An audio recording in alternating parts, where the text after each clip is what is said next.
교독하겠습니다. 마태복음 26장 36절에서 46절.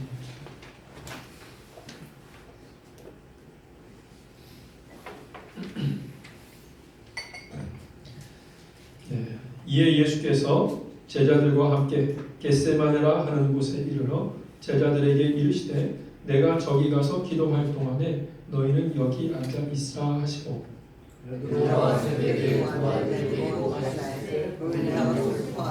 이에 말씀하시되 내 마음이 매우 고민하여 죽게 되었으니 너희는 여기 머물러 나와 함께 깨어 있으라 하시고 조금 나아가서 얼굴을 땅에 드시고 엎드려 기도하며 이르시되 내 아버지여 만약 할 만한 것이든 이 잔을 내게서 지나가게 하옵소서.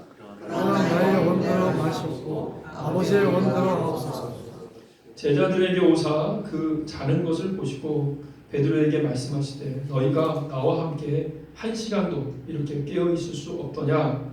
시험에 들지 않게 깨어 기도하라. 마음은 어디로게 미치지 않도다 하시고 다시 두 번째 나아가 기도하여 이르시되 내 아버지여 만일 내가 마시지 않고는 이 잔이 내게서 지나갈 수 없거든 아버지의 원대로 되기를 원하나이다 하시고 다시 오사 그들이 자니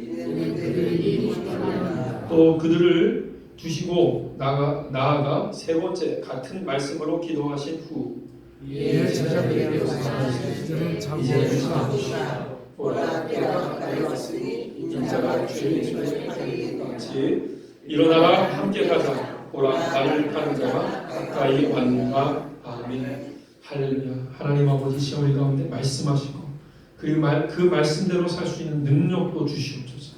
감사합니다. 예수 이름으로 기도합니다. 아멘. 36절에 보면 이에 예수께서 제자들과 함께 겟세마네라 하는 곳에 이르러 제자들에게 이르시되 내가 저기 가서 기도할 동안에 너희는 여기 앉아 있으라 하시고 베드로와 세베대의 두 아들을 데리고 가실새 고민하고 슬퍼하사 이렇게 나오시죠. 지난번에 말씀을 나눴던 부분을 잠깐 간단하게 요약을 좀 드려야 될 것 같아요. 예수님께서 제자들을 다 가까이 데려가지 않으시고 9명은 좀 멀리 두세요. 그래서 예수님이 어떤 기도하는지 어떤 마음인지 감추십니다. 그리고 세 제자만 가까이 두셔서 예수님의 그 속마음을 이야기하시고 또 어떻게 기도하는지 직접 보게 하십니다.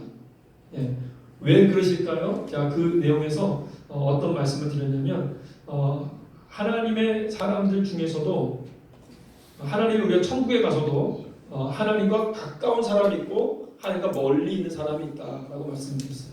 그러니까 하나님과 가까이 있는 사람, 그래서 하나님의 천국에 갈 때 하나님과 가까이 있는 사람이 되려고 해야 돼요.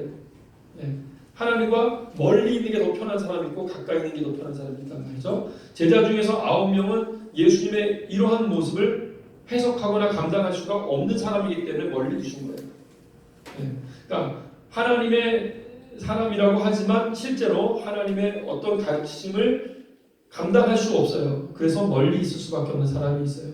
더 거룩할 수 없기 때문에 멀리 있을 수밖에 없어요. 그래서 하나님과의 거리가 있어요. 그 거리가 어느 정도 거리가 있어야 마음이 편안한 거예요.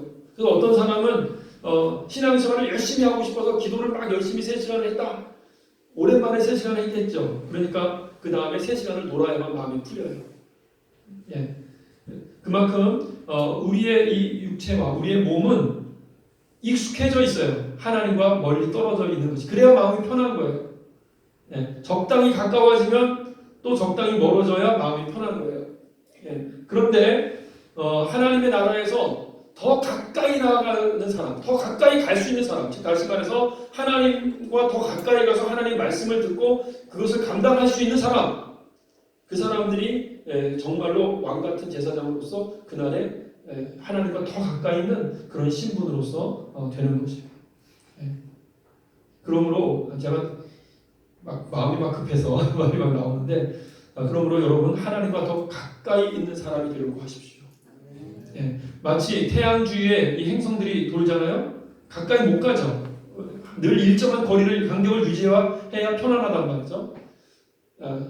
그런데 우리가 이 땅 가운데 사는 동안은 더 가까이 나아가고자 해야 되고 나아가야 합니다. 그래서 하나님의 나라에서는 정말 예수님의 하나님의 좌우 옆에 있는 자리를 여러분이 차지해야 돼요.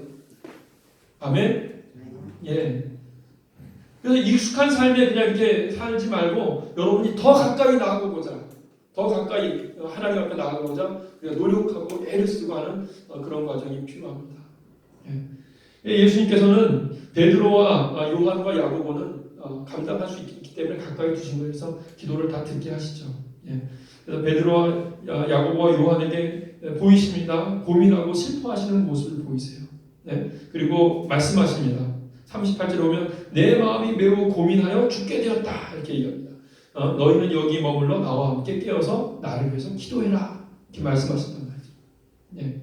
제가 지난번에도 이 본문 말씀 설교할 때 말씀드린 것처럼 성령 충만한 사람, 하나님의 성령의 능력이 충만한 사람, 그런 사람은 외롭거나 어떤 시험이 들지도 않고 괴롭지도 않고 슬프지도 않고 언제 어떤 상황에도 항상 기쁘고 그렇게 살까요? 여러분? 아닙니다. 예. 성령 충만하고 정말 기도하고 그러는 사람일수록 마음이 슬프고 괴롭습니다. 예. 성령 충만하고 그럴수록 더 많은 사람의 아픔이 느껴지기 때문에 그들을 위해서 중보기도 해야 되기 때문에 예. 예수님은 여러분을 위해서 지금도 가슴이 아프세요. 슬프시고요. 예. 마음이 아프고 슬프고 근심이 되면 믿음이 없는 것이 아니라 마음이 아프고 근심이 되고 슬픈 것이 맞습니다. 예. 그 감정을 스스로 컨트롤할 수 없으면 그게 문제죠. 예. 그 감정에 빠져버리니까. 예. 그러나 성령 충만하면 더 슬프고 더 아파요. 그래서 성령 충만한 기도자를 뭐라고 하냐면 눈물 흘리는 자다 이렇게 얘기해요. 항상 앉아서 기도하면 눈물 흘리는 사람. 왜요? 아프고 슬픈 것이 느껴지니까요. 우리 모두가 다 눈물 흘리는 사람이 됩시다. 예, 인생이라는 본질적인 것을 회피하는 것이 아니라 더 잘 느끼는 거예요. 성령님은 어떻게 하세요? 성령님은 능력이 많으시고 그러시니까는 항상 충만하시고 평강한 가운데 계시고 그러세요. 우리를 위해서 지금도 어떻게 하신다고요? 애통해 하신다. 하나님은 애통해 하세요. 우리를 향해서, 여러분을 향해서. 예, 그래서 기도하는 사람, 성령 충만한 사람 어떤 사람? 애통해 하는 사람. 슬프고 고민되고 눈물 흘리는 사람. 그 사람이 바로 성령 충만한 사람이에요. 예, 여러분이 고민되고 슬픈 그 감정이 그것이 문제가 아니라 그것을 감당하지 못하고 그것 때문에 하나님을 원망한다. 그것 때문에 삶이 흐트러지는다면 그것이 문제인 거예요. 그걸 관리하지 못하는 것이. 그러나 그것은 느껴야 되고 그것은 오히려 우리에게 주는 축복입니다.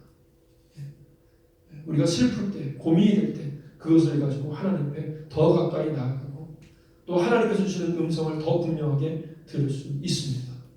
아멘. 아멘. 예.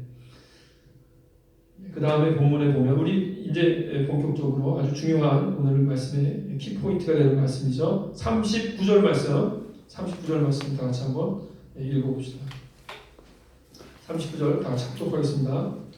시작. 조금 나아가사 얼굴을 땅에 대시고 엎드려 기도하여 이르시되 내 아버지여 만일 할만하시거든 이 잔을 내게서 지나가게 하옵소서. 그러나 나의 원대로 마시옵고 아버지의 원대로 하옵소서 하시고 이렇게 예수님께서 기도를 어떻게 하시죠? 지금 예수님이 기도하시는 거예요. 내 아버지여 만일 할만하시거든 이 잔을 내게서 지나가게 하옵소서. 그러나 나의 원대로 마시옵고 아버지의 원대로 하옵소서. 아멘. 하나님의 뜻대로 하라고 이렇게 기도를 합니다. 여러분, 예수님이 이 땅 가운데 오실 때, 이 땅 가운데 오신 목적이 무엇이었을까요? 예수님이 이 땅 가운데 오신 목적은 무엇일까요? 다시 한번 또 다른 설명을 드릴게요. 여러분이 이 땅에 태어난 하나님께서 여러분을 이 땅에 태어나게 하신 목적이 무엇입니까?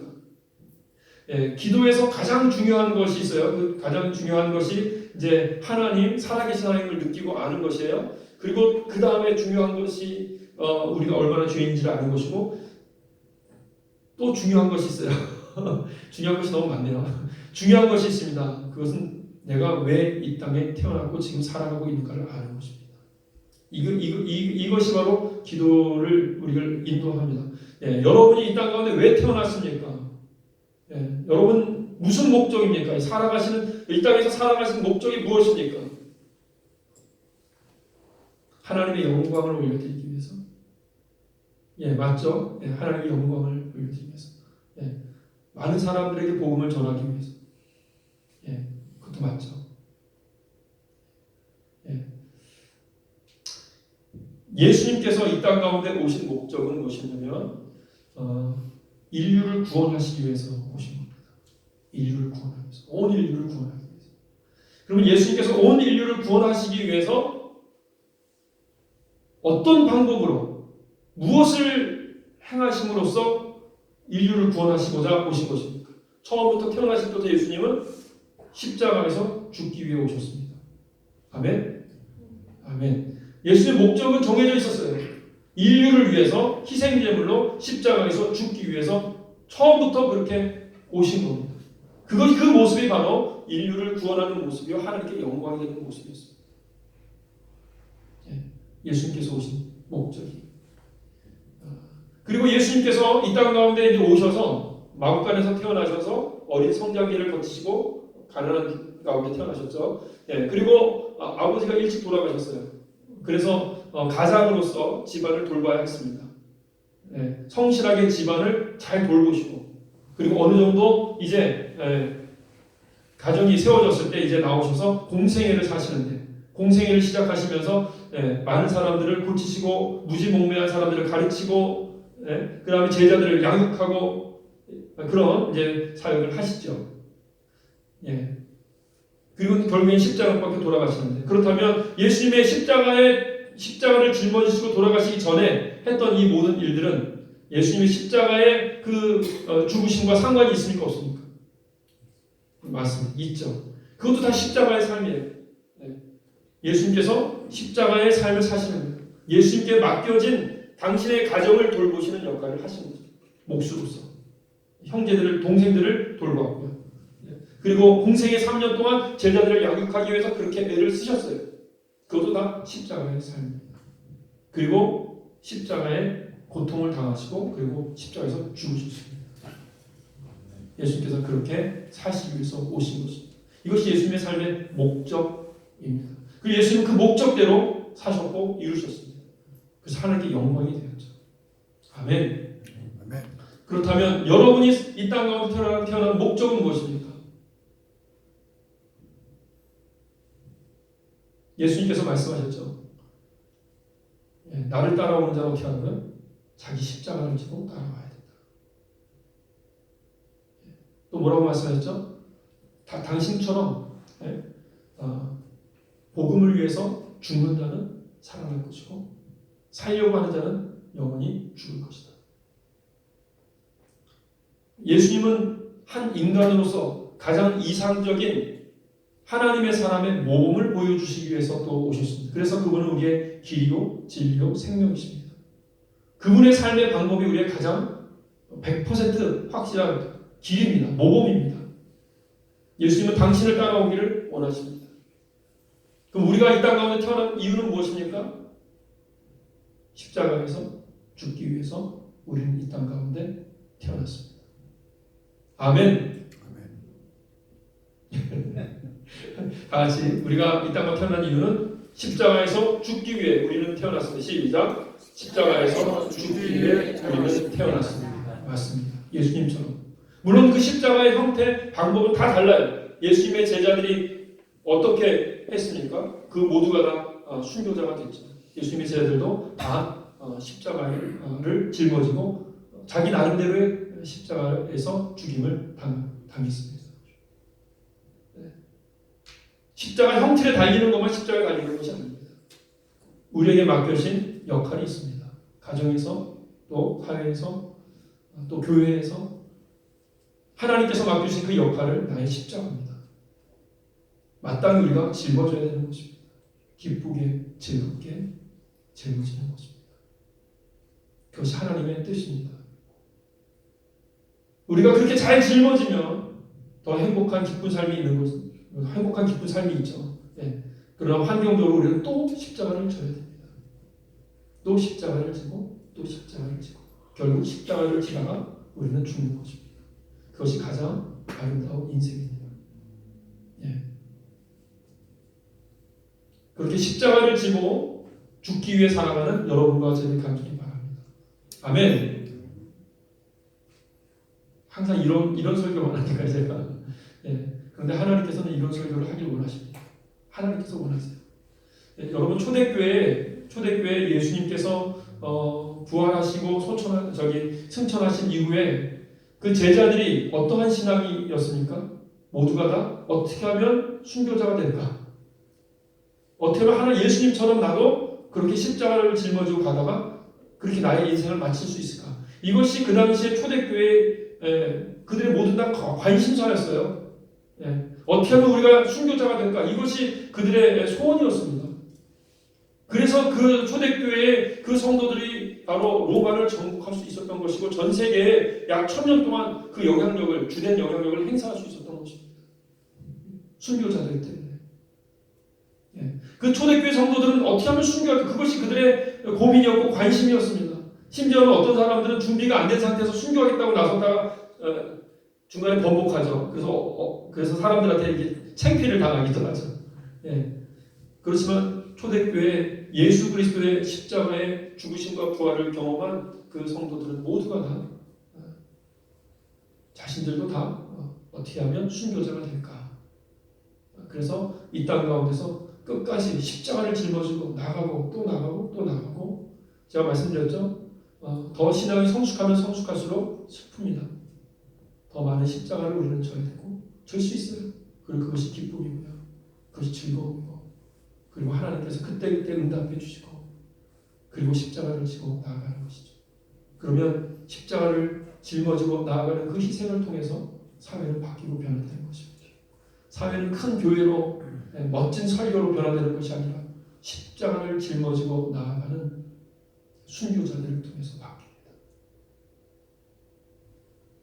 우리가 지금 거짓된 사탄 마귀의 거짓 속에 지금 빠져 있어요. 십자가를 짊어지는 것이 나쁜 것입니다. 안 좋은 것입니다. 그런데 가장 행복한 일이 바로 십자가를 지는 그 길입니다. 여러분 아브라함과 다윗을 통해서 이스라엘이라는 그 신앙이 완성됐어요. 국가 신앙이 완성됐죠. 국가 신앙이 결국 성공했습니까? 실패했습니까? 국가 신앙이 실패하죠. 500년 후에 완전히 무너지고 변질되니까 무너지고 그래서 어쩔 수 없이 누군가 완전한 분이 와서 길을 보여줘야만 했죠. 그래서 예수님이 오신 거잖아요. 그래서 약 1000년 동안 다윗에서부터 다윗 때 완성이 되었다고 보면 1000년 동안 그 신앙이 십자가의 다윗을 통해서 아브라함과 다윗을 통해서 만들어진 그 국가 신앙 살아계신 하나님을 믿는 이스라엘이라는 신앙이 유지가 되다가 500년 후에 무너지고 그리고 변질되어져 가고 그리고 나서 예수님이 오시는 거예요. 예수님이 직접 오셔서 다시 회복시키십니다. 신앙을. 그 신앙은 다른 것이 아니라 하나님의 영원한 나라를 바라보며 하나님의 뜻대로 절대적으로 순종해서 나아가는 삶을 사는 사람들 바로 그 사람들은 이 땅에서 순교하기 위해 살아가는 사람들이에요. 예수님이 그 모습을 보여주셨어요. 이 땅에서 철저하게 희생하고 다 나누어주고 모든 것을 다 자신이 가지고 있는 심지어 물과 피 자신의 모든 것까지 다 쏟아서 다 나누어주는 인생을 살고 그렇게 죽음으로써 하나님의 영원한 나라를 맞이하는 삶.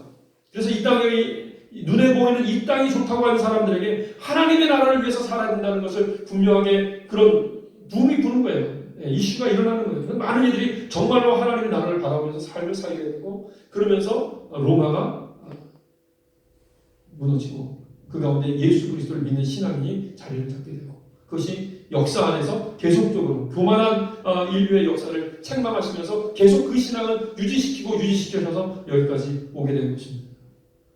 그러나 1000년 이후에 캐톨릭 문명이 막 무너지기 시작하죠. 막 변질, 아주 극심하게 무너지고 더 이상 수도원 운동도 효과가 없어지는 그런 상황이 있으면서 종교개혁이 일어나고 그러면서 지금까지 오게 된 거예요. 또 1000년이 왔어요. 그리고 지금은 기독교는 마이너리티입니다. 오늘날 이 전 세계의 이 사회는 예수를 믿는 신앙으로 이루어지고 있지 않습니다. 오히려 인본주의로 이루어집니다. 인간이 중심이 돼서 인간의 생각을 가지고 사고를 가지고 인간의 논리를 가지고 이 세상은 지금 조종되고 움직이고 그것이 합당하다고. 교회에서 주어지는 모든 메시지들, 교회에서 행사까지도 다 인간적인 생각들 가운데서 다 이루어지고 있는 것이죠. 그런데 마지막 때가 되면 마지막 때에 무슨 새로운 부흥이 있을 것이다. 부흥이 어떻게 일어납니까? 이런 상태에서 부흥이 일어날 수 있는 유일한 방법이 있습니다. 그 방법은 그때 죽으셨던 예수님께서 다시 오셔서 십자가의 길을 다시 한번 보여주시면 어떨까요?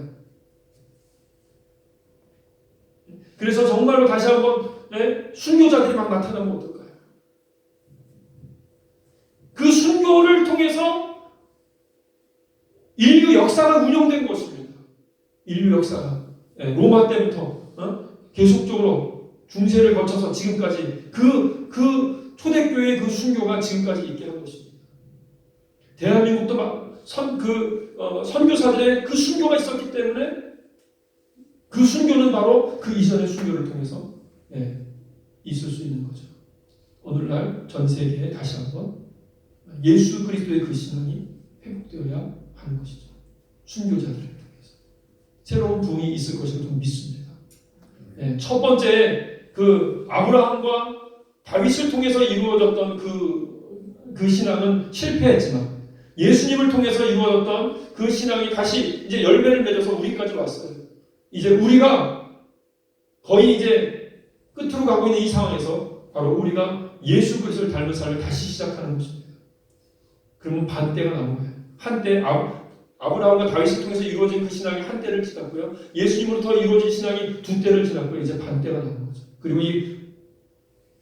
이 때가 되어질 때마다 새로운 부흥이 일어납니다. 엄청난 부흥이 일어납니다.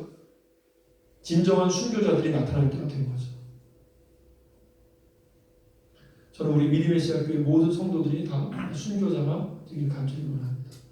자기 십자가를 지고 예수님을 따르고 십자가에서 죽기 위해 살아가는 여러분과 제가 되길 간절히 바랍니다. 그렇게 우리가 죽을 때, 순교할 때 세상을 변합니다.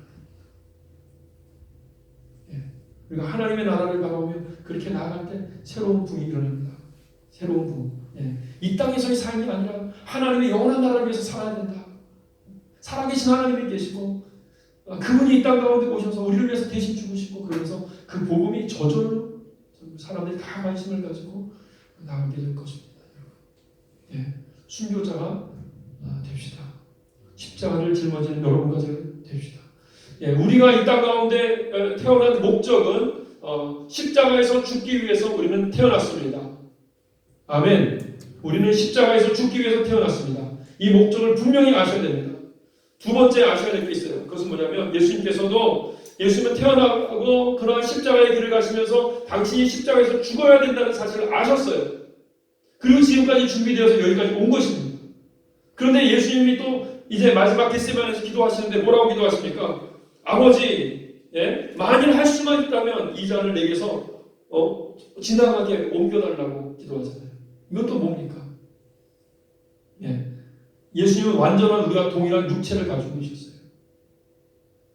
예수님이 이 육체는 십자가기를 원합니까? 원하지 않습니까? 원하지 않는 거예요. 예수님의 마음은 그리고 하나님의 뜻을 분명히 알고 그 길이 옳다고 분명히 알고 있고 그리고 그 이후에 부활이 있고 하나님의 영원한 나라까지 다 알고 있어요. 다 알고 계세요. 큰 상급이 기다리는 것도 다 아세요. 그래도 우리의 몸은 그것을 원합니까? 원하지 않습니까? 예수님의 몸도 그것을 원하지 않아요. 인간의 몸은 그것을 원하지 않습니다. 그 길을 원치 않습니다. 여러분의 몸은 그 길을 원하지 않습니다. 당장 그 큰 죽음을 앞둔 십자가 아니라 당장 지금 여러분의 삶 가운데서 하나님께서 원하시는 것이 있는데 우리 하나님께 기도하면 하나님 뜻이 무엇입니까? 정말로 진실로 기도하면 하나님 원하시는 뜻이 다 나오는데 그건 지금은 제가 하고 싶지 않은 그런 내용들을 하나님이 원하시더라고요. 매일매일 나는 원하지 않지만 하나님 원하시는 것이 있다고 순종해서 살아야 되는데 그것이 사실 잘 안 됩니다. 우리의 몸은 원하지 않습니다. 두 번째로 알아야 될 것이 있어요. 그것은 뭐냐면 우리의 몸이 원하지 않는다는 그 현실을 분명히 아셔야 됩니다. 막 기도하는 중에 나는 십자가 길을 갈 겁니다. 막 이렇게 하면서 난 갈 수 있습니다. 이것은 거짓입니다. 왜냐하면 갈 수 없습니다. 그 마음, 속마음은 원하지 않고 있어요. 근데 원하지 않고 있는데도 불구하고 원한다고 막 얘기를 해버리는 거예요. 원하지 않는 여러분의 그 마음을 이야기해야 돼요. 우리가 주기도문에서 우리가 기도할 때 하나님 아버지 이름을 부르잖아요. 그래서 하나님 아버지 우리에게 임하시고 우리가 부를 때마다 하나님 나와 함께 하신 것을 알아요. 그래서 그분과 대화를 나누는데 무엇으로 대화를 나누면 하나님의 뜻을 가지고 대화를 나눈다는 거죠. 하나님이 원하시는 그 뜻이 이루어지길 원한다는 거죠. 근데 그 뜻은 뭐냐면 내가 십자가를 지는 삶이에요. 하나님의 뜻을 아는 사람, 그 사람이 바로 그 뜻 앞에서 자신의 무능력함을 하나님 앞에 고백해야 합니다. 근데 대부분의 사람들은 고백 안 합니다. 하나님의 뜻을 알겠는데 고백 안 하고요. 그리고 기도를 거기서 끝냅니다. 왠지 아십니까? 해야 될 것 같으니까 더 이상 거기에서 언급을 안 해버립니다. 딴 거 기도합니다. 딴 거. 정말 나의 본질적으로 나에게 중요한 건 넘겨버리고요. 딴 거 기도해요. 하나님의 뜻은 십자가의 길입니다. 오늘 여러분의 십자가가 무엇입니까? 여러분 아내를 향한 십자가가 있을 것이고 남편을 향한 십자가도 있고 여러분 개인 삶에 대한 십자가도 있고 자녀를 향한 십자가도 있고 부모를 향한 십자가도 있고 십자가가 있습니다. 마땅히 하나님께서 원하시는데 내가 절대로 하고 싶지 않은 거. 이것은 안 됩니다. 이렇게 얘기할 수 없잖아요. 이것은 안 됩니다. 그러니까 아예 안 해버리는 거예요. 근데 여러분 하나님 앞에 이것을 고백할 수 있어야 됩니다. 하나님 저는요 그 주님의 명령을 듣고 싶지 않습니다. 이 고백을 해야 돼요. 주님께. 저는 한동안 제가 신대원 1학년 가을에 기도를 하는데 순간적으로 하나님께서 이렇게 말씀을 주셨어요. 당신의 뜻을 주시면서 제가 좀 더 이렇게 욕심이 많아서 좀 더 완전한 그런 하나님의 목회자가 되고자 기도를 하고 있는데 아직 목회의 이설에 나가지는 않았고요. 대학원 1학년 때 이제 곧 나갈 것이고 그래서 주님 앞에 기도를 하는데 내가 정말 하나님 앞에 훌륭한 목회자가 되고 싶다고 기도하는데 하나님께서 딱 말씀하시기를 뭐냐면 정말로 훌륭한 목회자가 되려면 너는 평생 가난할 수도 있다. 너는 평생 무명할 수도 있어. 그래도 너는 기쁘게 갈래? 이렇게 말씀을 하시는 거예요. 그 마음을 가지라고 저한테 말씀하시는 거예요. 평생 가난할 수 있고 평생 무명할 수 있는데 그래도 너는 그렇게 가겠니? 라고 정말 하나님의 목회자가 되고 싶다고 기도하니까 그렇게 이제 하나님께서 질문을 하시는 거죠. 가만히 생각해 보니까 내가 왜 목회자가 되려고 했는가? 왜냐하면 목회가 제 자신이 있으니까 이제 건축학과를 나왔지만 건축도 괜찮지만 목회가 더 자신이 있어서 선택을 해서 목회를 내가 하게 되면 뭔가 이렇게 유명해지고 뭔가 잘 풀릴 것 같은 그런 확신이 있어서 선택을 했는데 한편으로는 물론 이제 사명도 있었지만 한편으로 하나님께서 이제 그 부분을 지적하시는 거죠. 제가 그 말씀을 받아들일 수 있었을 것 같습니까? 받아들일 수 없었을 것 같습니까? 없었죠, 당연히. 당연히 없었죠. 그 옛날 같았으면 그냥 마음과 상관없이 겉으로 하죠. 그렇게 할 수 있지만 지금 이 기도는 그게 아니거든요. 하나님 정말로 제한테 진심으로 물어보시는 기도였거든요. 그러니까 제가 그거를 그렇게 예스라고 말하기가 너무 어려운 거예요. 정말로 예스라고 말하면 그게 갈 것 같은 상황인 거죠. 그렇게 인도하실 것 같은 상황인 거죠. 그래서 하나님 앞에 기도를 하는 거죠. 주님, 저는 도저히 받아들일 수가 없네요. 제 마음이 그걸 원하지는 않아요. 주님의 뜻은 알겠습니다. 주님의 뜻은 알겠습니다. 그러나 나는 그것을 원하지 않습니다. 그래서 기도는 뭐예요? 하나님의 뜻과 멀리 있는 내 자신, 내 마음과 이 거리가 있잖아요. 그 거리를 좁히는 우리의 이 육체를 설득시키는 작업이기도 합니다. 네. 계속 기도했습니다.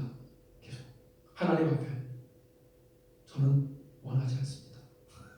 하나님은 그렇게 원하신다. 저는 원하지 않습니다. 하나님 원하신다. 저는 원하지 않습니다. 근데 그 기도의 자리를 떠나지 않고 계속 얘기하는 거예요. 예. 떠나지 않게 하신 게 하나님의 은혜죠. 그렇죠? 예.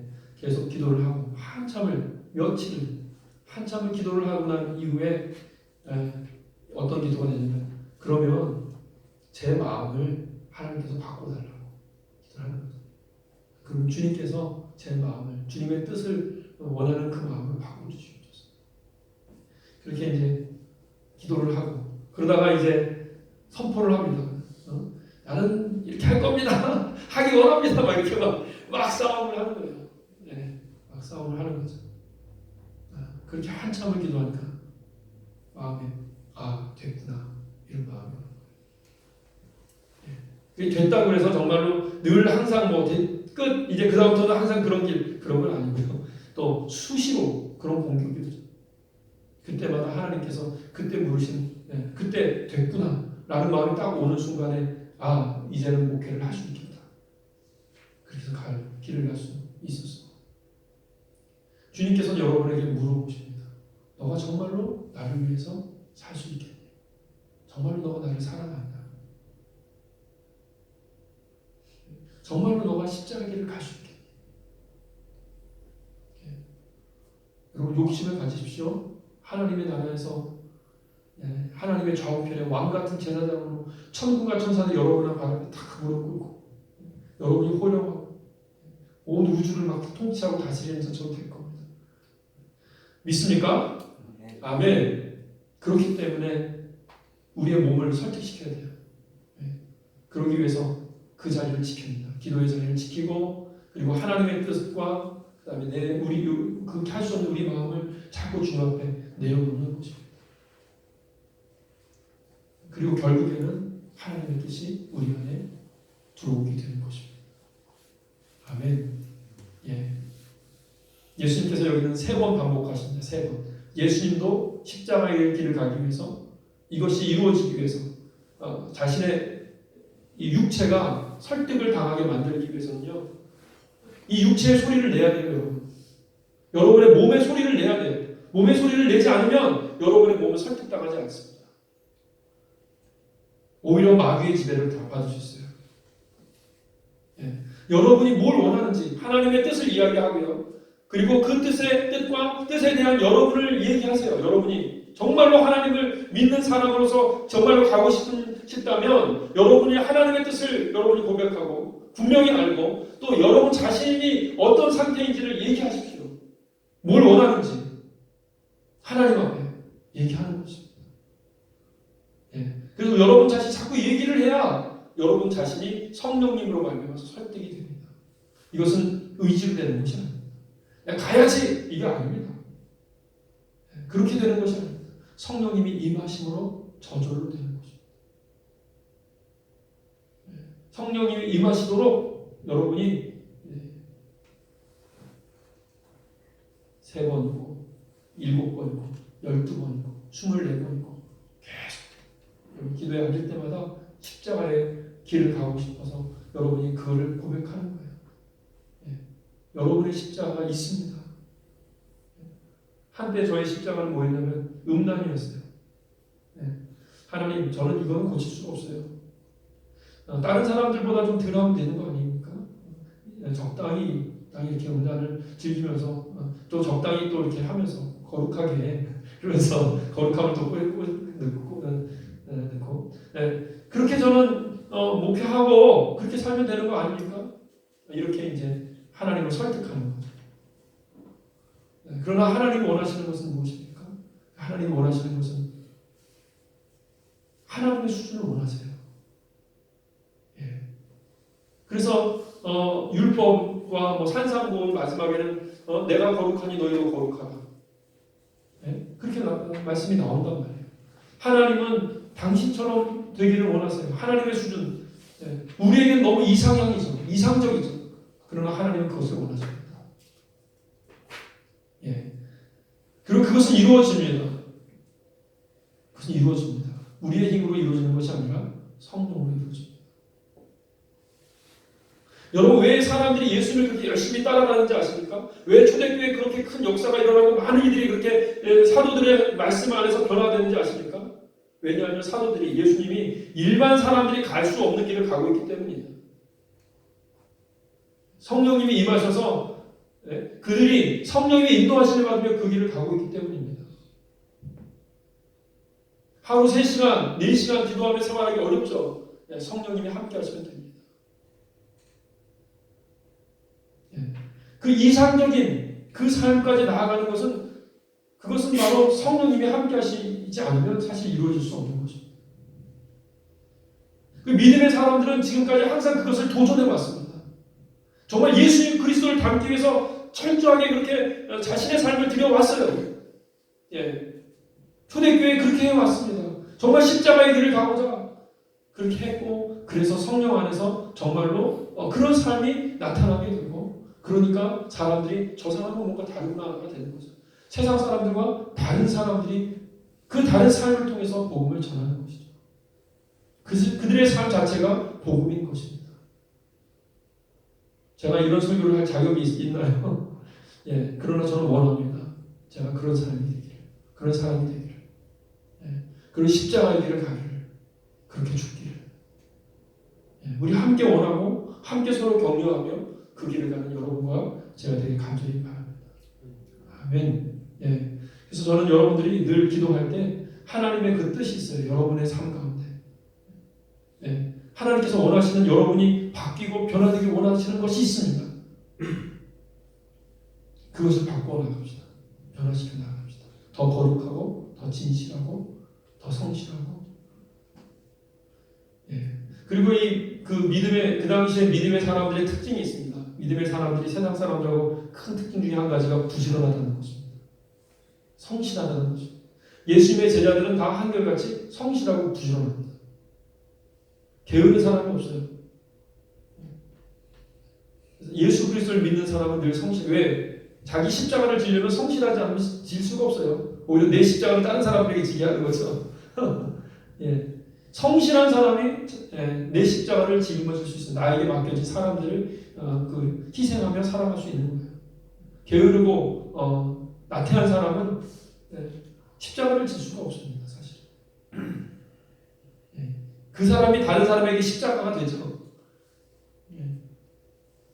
어떻게 하면은 가족이나 주변에 있는 이웃이나 혹은 직장인이나 이웃에서 다른 사람에게 내가 십자가를 짊어지고 도움을 줄 수 있는 사람이 될까? 그래서 성실해야 됩니다. 부지런하고 성실하고, 그리고 열심히 기도하고, 성령님이 임하셔서 여러분 그런 길을 가게 하실 줄 믿습니다. 21세기에 저는 새로운 부흥이 일어날 줄로 믿습니다. 그것은 뭐냐면 우리 믿음의 시작교회 성도들이 십자가의 길을 가는 거예요. 순교자의 길을 가는 것이죠. 십자가의 길을 갈 때, 그리고 순교가 일어날 때 새로운 21세기에 새로운 나머지 반대가 남았는데, 이 반대는 예수님이 오시지 않아도 예수님을 믿는 사람들이 십자가의 길을 가는 거예요. 그리고 십자가의 길을 가다가 죽는 거죠. 그러한 순교를 통해서 세상은 변하는 겁니다. 그런 순교 없이는 세상은 변화되지 않습니다. 아무리 설교를 잘하고 교회가 커져도 세상은 변화되지 않습니다. 하나님의 나라를 꿈꾸며 정말로 그 길을 가는 사람들, 그 희생을 볼 때 세상은 변화됩니다.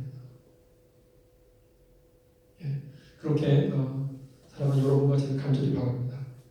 한 가지 더 말씀드릴 게 사실 있는데, 예수님의 제자들은 어부였잖아요. 어부였다가 제자가 됩니다. 예수님도 목수였다가 공생애를 사시죠. 하나님께서 여러분에게 무엇을 명령하시고 말씀하시든지 직업은 중요하지 않다고 생각합니다. 하나님이 말씀하신다면 오히려 그 분야가 여러분에게 더 잘 맞는 것이 아닐까 생각합니다. 가장 아름다운, 가장 소중한 직업은, 직업이 아니죠 사실 목회는. 하나님께 헌신된 자의 길을 가는 것 그것보다 더 소중한 그런 사회적인 역할이 있을까요?